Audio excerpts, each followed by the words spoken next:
Balan Subramanian. Thanks for joining me here to talk about Heroku organizations.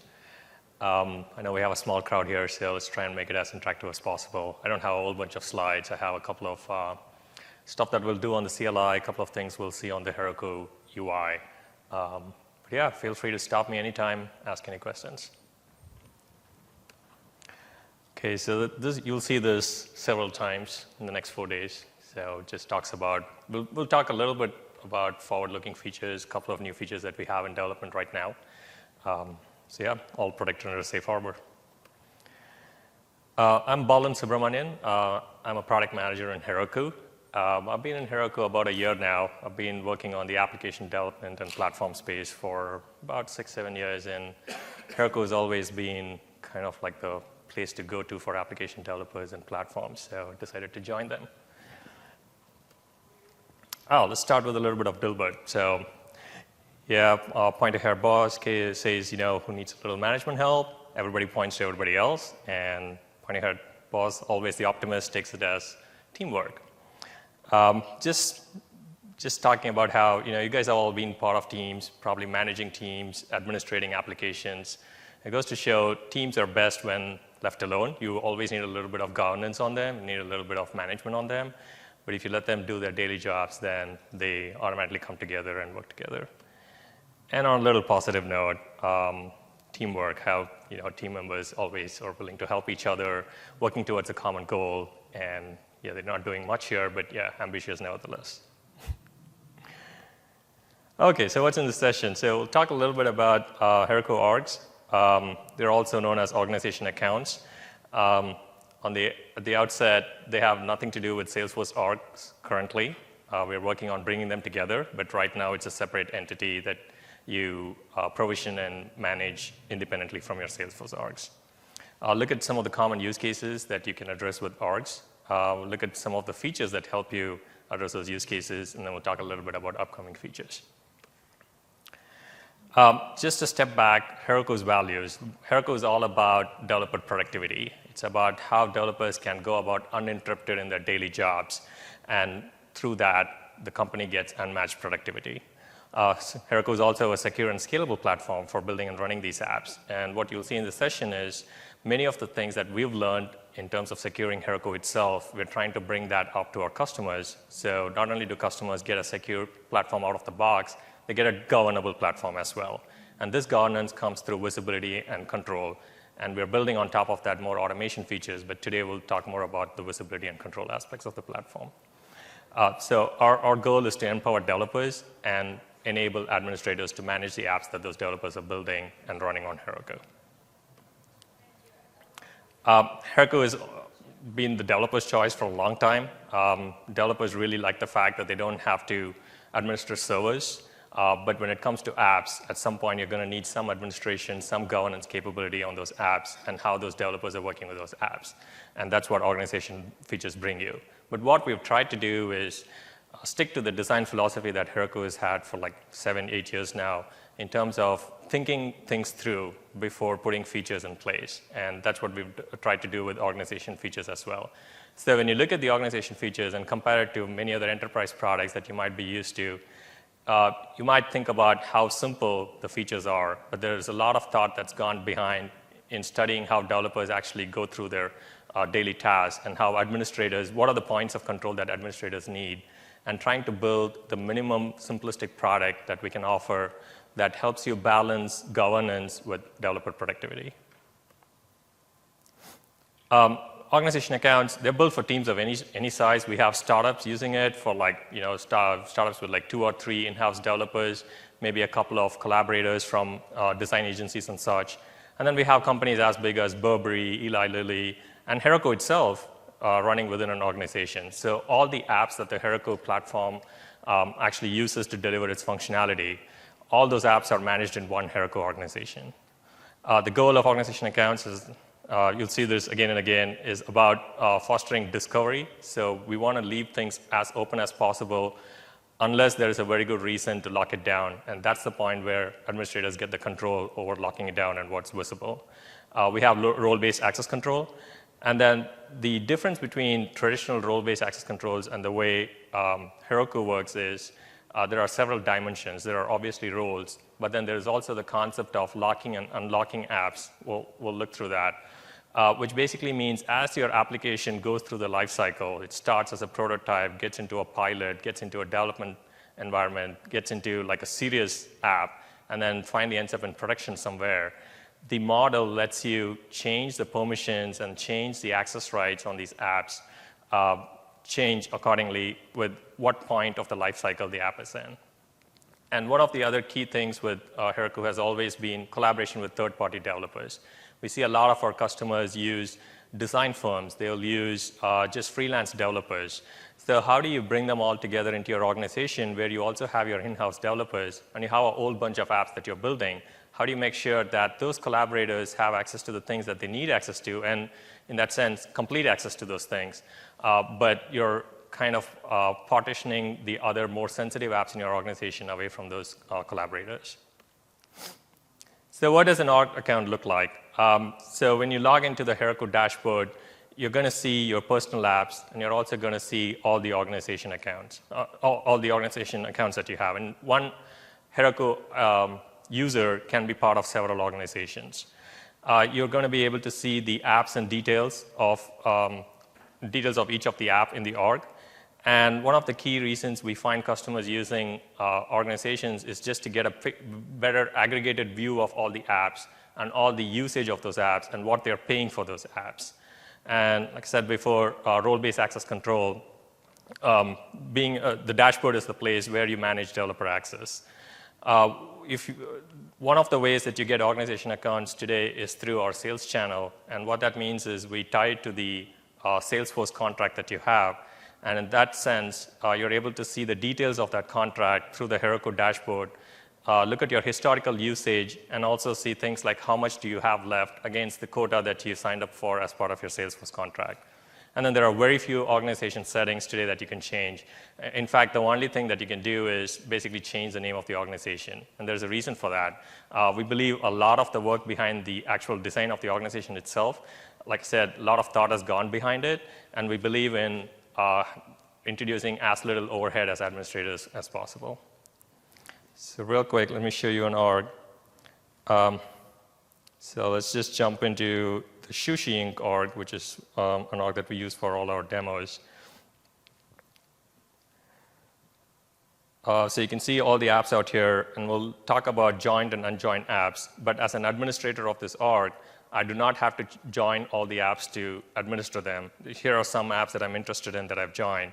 And when you switch to the resources view, this is when you get your aggregate view of what you're spending on all the apps. So you scroll all the way down, you get to see how many apps you have, how many of them are actually production apps.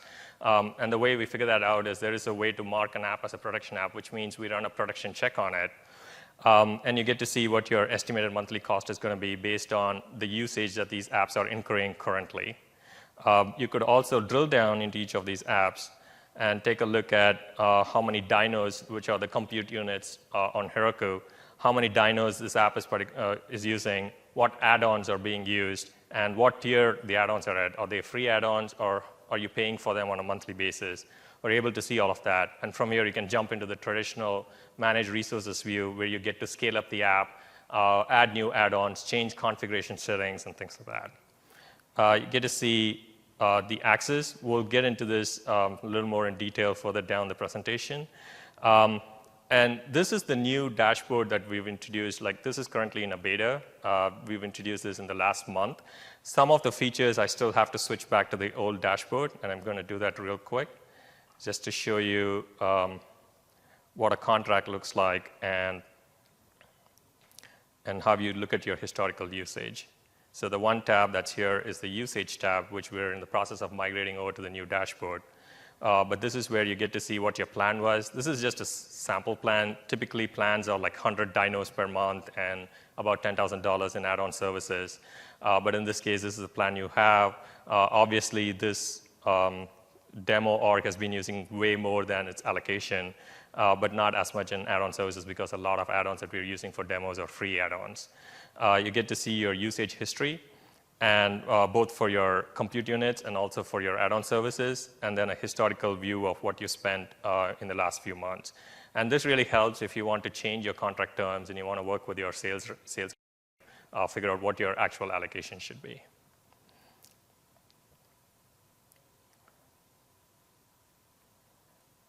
Okay. So now let's start looking at 3 use cases in particular and how you would manage to get those use cases going on Heroku using these organization features. So the first one, we kind of looked at this, managing apps as a collection. Some of the key reasons why our customers do that, billing aggregation, just getting that aggregated view of resources, but also more as an entity where developers can participate in and discover new apps. So Heroku is all about, like I said, democratic enablement. So how do we enable that? You let all developers join an organization, and then new apps get added in there. They can look at those apps, they can join them, start working on them, and if it's a serious enough app, at some point it's going to get locked down. But at least up till that point, you're able to access it, you're able to look at the code, you're able to make changes to it, you're able to fork it, make your own copies of it, and continue development on it. And also managing access across apps. Today, the access controls are at the organization level. That is changing. We are starting to introduce new constructs within an organization like projects and teams. But right now, the access controls that you have are at the organization level. So how does this actually work? So you would add new users to an org. This would just be an email ID that you would use. And if the user is already has a Heroku account, then they're just worked into the org account. But if they don't, then they have an opportunity to sign up for a Heroku account. So each user has their own personal identity, but that personal identity can also be tied to an organizational identity. The other interesting thing they can do is they can drag and drop in the UI. It's just a simple drag and drop of their apps from their personal apps list into an organization that they're part of. What that does is it changes the billing ownership. So no longer will they be billed on their credit card for those apps. It's going to be billed through the organization. And only members of an organization can do that. If you're a collaborator, then you don't have the control, you do not have the permissions to drag and drop your app into a Heroku organization. So once a user is inside an org, they can find other apps and they can join them as long as they are not logged. You have it connected to the Salesforce orgs already? No, at this point they're not connected to the Salesforce orgs. But that's one of the features on our roadmap is to take existing users in a Salesforce org and automatically add them into the connected Heroku org. We already looked through this, so I won't go over this again. Let's look at join and unjoin. So join and unjoin is closely tied to discovery and collaboration. What we've seen our customers do is typically when the app is in a development stage or in a prototyping stage, they will leave it open. They will not lock it. New developers who join the organization, they can see what are the apps out there. They can go join them. If an app is locked, then they get a message saying contact your administrator. Any user in an organization has the ability to see the user list. They can see who the administrators are, and they can go talk to them. And that's another feature on the roadmap is to enable that communication, that flow, the approval flow through the platform itself. But today they go talk to the administrator, and the administrator can add them into a locked app. Once a user is in an app, they can fork it, and they can continue working on it on their own copy. At some point, they can contribute it back to the original app. So essentially, the idea is developers can either evolve the app or they can just review it. So maybe you're going to be doing some code reviews on apps that others are building in your organization. You would just join the app, review it, and you would help them ship it. App transfer, same deal. You drag and drop it. The interesting thing is an individually owned app might have existing collaborators on it. And those collaborators may not be part of your organization. So what happens when someone drags and drops one such app into the organization is the collaborators who are already on the app, they show up in a separate list. And then the administrator can make a decision as to whether they should just stay collaborators on those apps, even though the app is within the organization, or if those collaborators should be promoted to members of an organization. or if there are other apps within the organization that they should be collaborating on. So there's several levels of control that they have with what to do with collaborators who are not first-class members of the organization.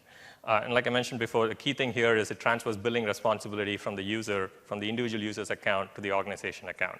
And that's why we have the restriction of only members of an organization can transfer apps. Before we get into this, I just want to show you real quick. If we go into the app list, or rather the access list, you get to see, this is a huge organization, a whole bunch of users, but then you also get to see a separate list of all the collaborators and the specific apps that they are collaborating on. But then you have the opportunity to promote them to either a member or admin of the organization, or you can just add them to other apps that are in the organization.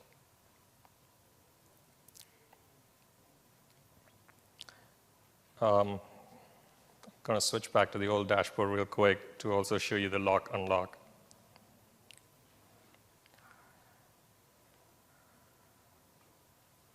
Okay, so this account is a member of the organization, the balwin.subramanian@salesforce.com. So you get into the org, you get to see all the apps that are out there. In the new dashboard, you don't have a view yet of what are the apps that are locked. So that's why I switched to the old one. And going to the org again, get a list of unjoined apps. And then you can see that there are certain apps that are locked that you can't join them. But everything else you can just join, and now you have access to do everything, and it shows up in your list.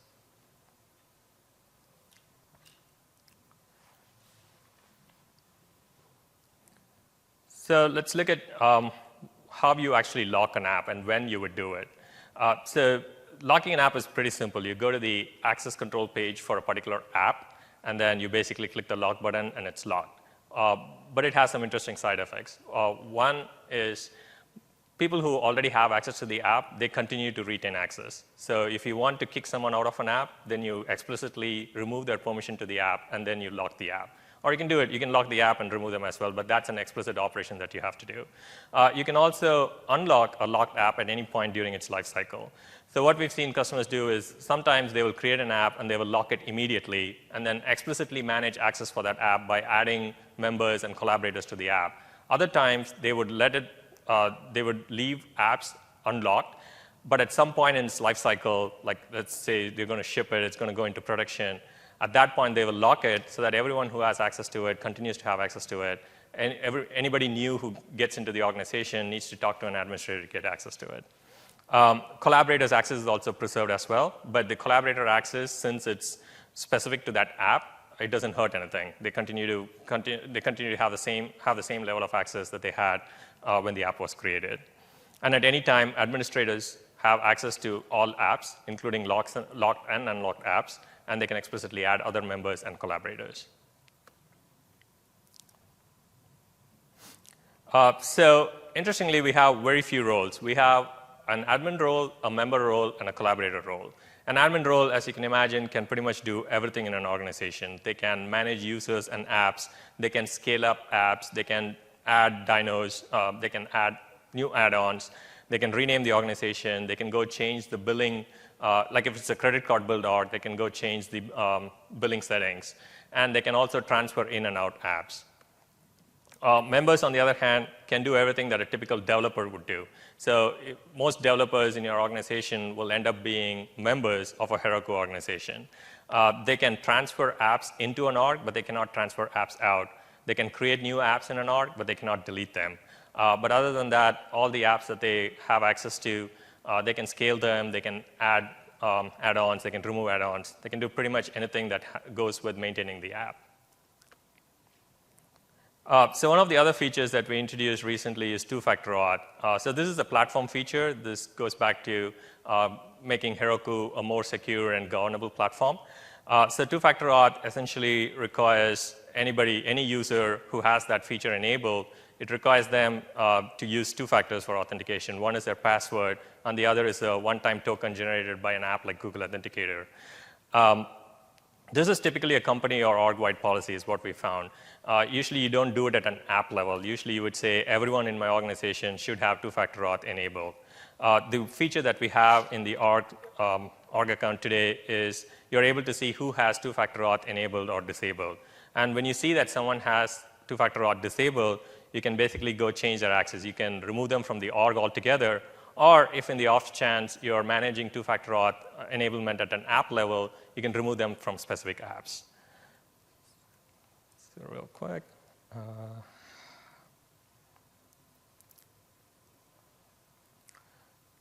Back to our Sushi org, take a look at the access page, and you get to see a whole bunch of people who don't have two-factor auth enabled today. And then you see actually some of them are admins as well. So typically an administrator in this case would either go bug them and have them get two-factor auth enabled, or at some point in time basically kick them out of the org. For a smaller view, let's get into the test org that I have. And here you see that there is one collaborator who does not have two-factor auth enabled, and he's working on this one app. And this app is important enough that I think he shouldn't have access to it until he enables two-factor auth. So basically, as an administrator, I can remove him from the org or change his access so that he doesn't have access to it, but maybe some other app that's not as sensitive. One of the things that are on our roadmap is to do some enforcement around this. So we can automate some of this. We can look at when two-factor auth status changes. And there are some good reasons why someone might disable two-factor auth. Typically, they've lost their second factor. Maybe their mobile phone is what they were using as a second factor, and they've lost it.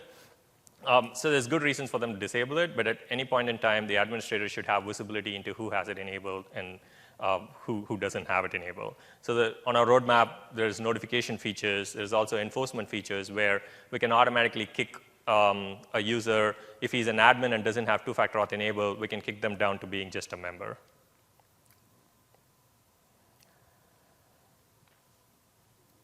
Okay.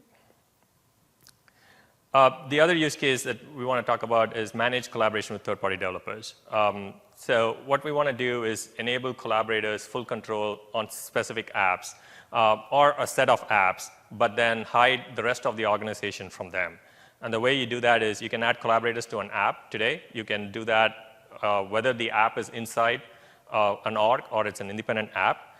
And then like I said before, when the app gets added to an organization, you get to see the collaborators listed separately, and then you have control over whether they're going to be promoted to be organization members, or you're just going to give them access to other apps in the organization. So that's what a collaborator can do. The one difference from the other roles is that the other roles apply at an org level, and the collaborator role applies at an app level. They can look at the list of apps that they've been added to. They can deploy code to them.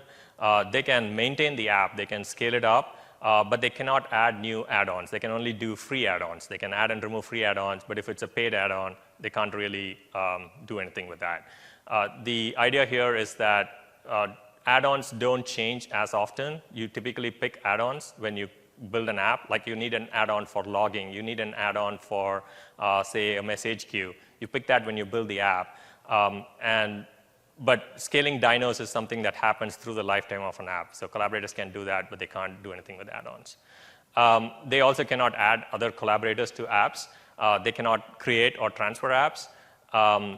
But they can still see other org users. So if they want to go work on another app as well, they know who to go and talk to so they can get access to these other apps. So we spoke about this as well, how lock and unlock can be used for managing the application lifecycle. So there's two distinct use cases that we see. One is preventing accidental changes, and the other is safeguarding against malice.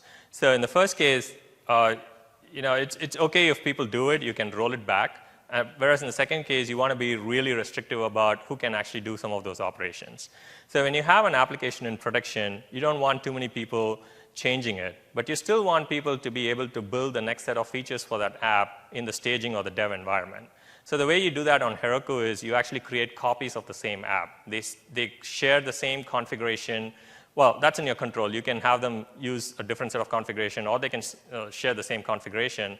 So for example, the staging and dev versions of an app will probably share the same configuration, but the production version will use a different configuration set.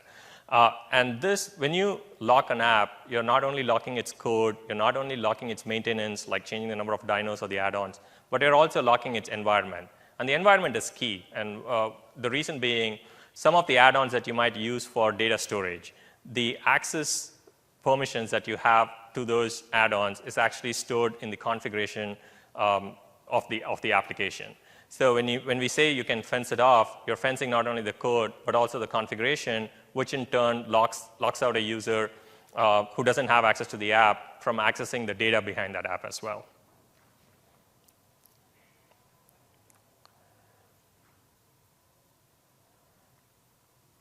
Like I said, you can lock an app, but let's say you have a bug that needs to be fixed on your production app. You can explicitly add certain members, but if your organization is big, then you want different people working on it. At that point, you can unlock it, have people join the app, do the fixes that they need to do, promote it to the prod version if needed, and then you can go back to a locked state where no one else has access to that app. So real quick, let's take a simple org which has 3 apps today. You have 2 administrators, 2 members, and 1 collaborator. As you can see, the collaborator is the only one whose access is limited to an app. Everyone else it applies at the org level. So at some point, app 2 gets locked. Only admins can lock an app. So John and Meg, one of them decide they're going to lock app 2. Rick, Sue will continue to keep the access that they had on app 2. But if someone new joins, Jess doesn't have access to app 2, and Jess cannot really join app 2 either, unless Jess goes and talks to John or Meg and has them add them to the app. Now a new app gets added. Everybody has access to that new app at this point in time, except the collaborator. And then app 4 gets locked. You have a new set of users added to the organization, 1 new administrator and 1 new member. And the administrator continues to get access to all the locked apps, whereas the member has access only to the unlocked apps. This is a really interesting feature that I want to spend a couple of minutes talking about. So we spoke about how Heroku enables the developer workflow. So a key part of that is continuous integration and continuous deployment. So the way Heroku does that today is through a concept called pipelines. Pipelines is a labs feature today, so it's not generally available, but it's still at a production state that you can use it, and it's pretty simple as well. You basically tie a set of Heroku apps together and set up this pipeline. So when you actually are done making your changes on the dev version, you promote it to, say, the test version, you test it out, and at that point in time, if everything goes well, you just promote it to your staging and your prod. Now, the difference is each time a promote happens, there is no build going on. Build can be one of the time-consuming aspects that breaks a developer's workflow.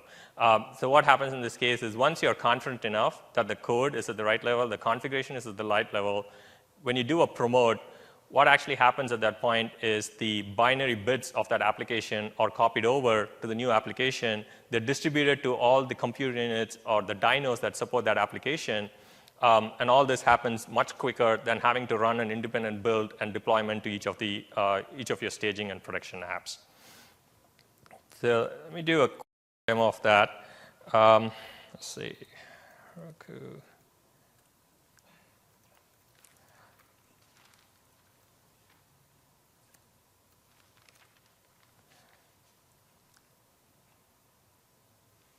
So I have these 3 apps. It's a storefront app. So there's a dev version of it, there's a prod version, and a staging version.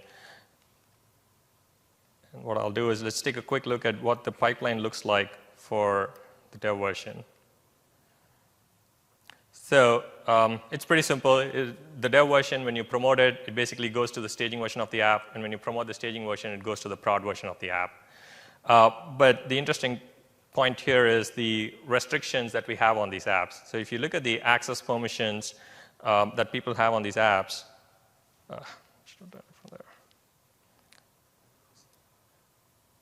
so this is the independent set of roles that are associated with this app. These are the people who have joined the app or have been added to the app. So for the dev version of the app, you have the administrator, you have a member, and you have a couple of collaborators. But if you go back to the prod version, you'll see that it's only the administrator who has access to the prod version. Now, that reflects on promote as well. So right now, I'm logged in as a member. I'm not the administrator. So what I can actually do is I can do Heroku pipeline promote. I can promote the dev to staging. And the reason I can do this is I'm a member of the org, and these two apps are not logged, the dev app and the staging app, and I have joined those two, so I can actually do that. But if I try to do that with my staging app, which will push the bits to production, I'm not able to do that because I don't have access to the production app. Now, if I'm logged in as an administrator, then I'm able to do all of this. So the idea here is that developers will continue to keep updating the app, pushing it to staging, pushing it to test environments, and then they'll go tell the administrator to push it. And at that point, the administrator just has to do this one command, and all the bits get copied over.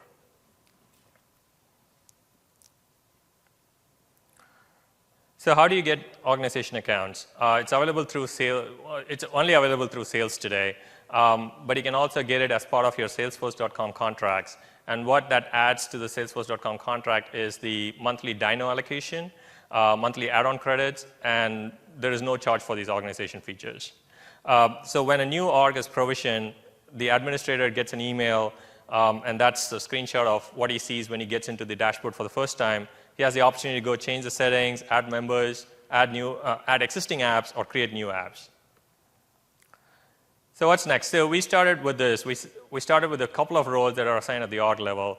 Now what we have today are, and I'll talk about that in the next slide real quick, an expanded set of roles, because we see there needs to be more fine-grained definition of what a member is. So we decided to split that member role into a set of roles based on their function. Is it an operator? Is it an application administrator? Or is it a developer? Or is it a collaborator? The other thing we're doing is introducing this concept of grouping your apps together. But what that means is a single person can now have different roles within an organization. They might be a developer on one bunch of apps, but they might be only a contributor to another set of apps. We're also looking at doing customizable roles.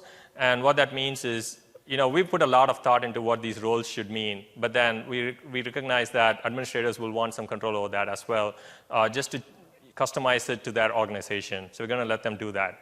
The far end of the spectrum, we consider that, but that's something we are pretty positive we will not do, which is just giving you the set of permissions that you can do. And that's a long spreadsheet. It's like 300 permissions or so, the different things that you can do on the platform. We want to abstract administrators from having to manage permissions against each of those actions. We want to do it through roles. So these are the roles that we're looking at. Discovery is still going to be enabled by default. So the default role will be a viewer role who can see everything, who can actually learn from the apps. They can look at dashboards of the apps. They can look at the logs. But they can't really do anything on those apps until they get a specific role on that app or that project. We're going to continue to have managed contributions, but then we're also going to introduce a trusted collaboration where you have a third party that you're working with, you trust them with a set of apps altogether. It's not just about code, it's also about add-ons and anything that can cause you charges. The empowered developer will be the current member who can pretty much do everything. And then we'll have the super user administrator who will manage these different projects and teams. And we'll have an independent role for a billing manager who will just be able to take care of usage and usage against the contract. So policy enforcement, I spoke about this, particularly around two-factor auth, but also about things like what are the set of add-ons that people in your organization can use. One of our customers, a pharmaceutical company, wants to vet all their add-ons that the developers can use before they can get added to apps that are in their organization. So we are starting to add more features around that. Grouping apps and users, spoke about that, and then on-platform collaboration. So one of the things that people find really handy in Heroku is they can go to an app and look at an activity trail of everything that's happened in that app, all the code pushes that have happened, all the deployments that have happened, all the settings that have been changed. We want to abstract that out to an org level so that you get that view at an org level both against apps, projects, and also users. What are your users doing in your organization? So that's all I had, and I want to open it up for questions. Trying to learn a little bit more about what kinds of use cases you have, what features you would see, and whether you will use Heroku orgs once you start using more and more of Heroku. Yes? Will some of the features you showed us be available for single developers, or is it only for us? Two-factor auth as a platform feature, for example, is available to everybody on the platform. But the visibility of who has two-factor auth enabled against an app, that's restricted to org accounts only. So much of what I showed today, yeah, you have to be in an org account to actually get those features. I'm sorry? Pipelines is, no, pipelines is available to everybody today. But the ability to restrict who can do promotions on what apps, that is controlled through an organization. So if you have apps that are outside an organization, you can still use pipelines on those apps. Yeah. Yes? So for with pipelines, do you have the ability to control what revision is promoted? No. At this point, you don't have that ability, but you can roll back. You can do diffs against previous versions. So yeah, if you want to go back 2 versions on that particular app. Yeah. Yes?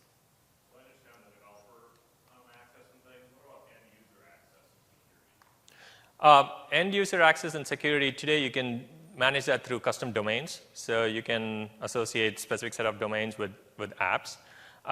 We have some features on the roadmap around IP filtering, so you can restrict access to apps only from certain IPs. But yeah, other than that, it's pretty much what the app decides to do in terms of user identity and access. And you have the same administration then? No, you cannot manage access to an app at a user level. Like you can do it at a member level, but from a customer, you can manage it from a IP level, right? So yes, there will be views of what IPs have, a whitelist essentially of what IPs have access to that app, and the same thing for domains as well. Yes. I'm not that familiar with the Heroku app. How is it connected to the Salesforce cloud? So today, essentially, they are independent products. So there is no interconnection between them.